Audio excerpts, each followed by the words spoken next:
Happy father's day బాపు and అమ్మ. మా నాన్న నేను బాపు అనే పిలుస్తా.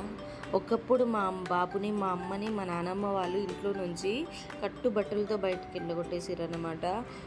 అలా బయటకు వచ్చిన మా అమ్మ నాన్న ఒక చెట్టు కింద ఉంటూ, మా నాన్న మేస్త్రి పని చేసేవాడు. మేస్త్రి పని చేసిన దగ్గర డబ్బులు ఇస్తా అంటే వద్దు అని బియ్యం ఇవ్వమని టవల్లో మూట కట్టుకొని కాలినడకని ఇంటికి వచ్చేసరికి రాత్రి 9-10 అయ్యేది.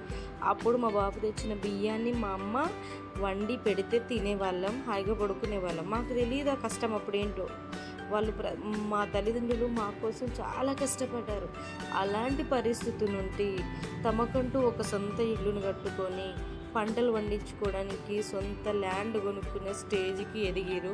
లోకంని ఇంతకంటే ఎక్కువ చేసిన పేరెంట్స్ కూడా ఉన్నారు, వాళ్ళని నేను తక్కువ చేయట్లేదు. కానీ నా పేరెంట్స్ చేసిందే, నా పేరెంట్స్ సంపాదించిందే నాకు గొప్ప ఆస్తి.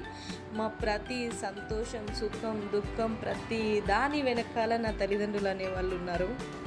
వాళ్ళే కనుక లేకపోతే నాకంటూ ఎటువంటి జీవితం అనేది ఉండకపోయేదేమో.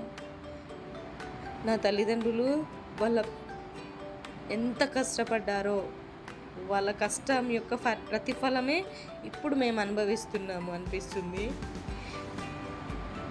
ఇంత కష్టపడి వాళ్ళ జీవితంలో ఎటువంటి సుఖ సంతోషాలు లేవు, ప్రతిదాన్ని త్యాగం చేసిరు పిల్లల భవిష్యత్తు కోసము.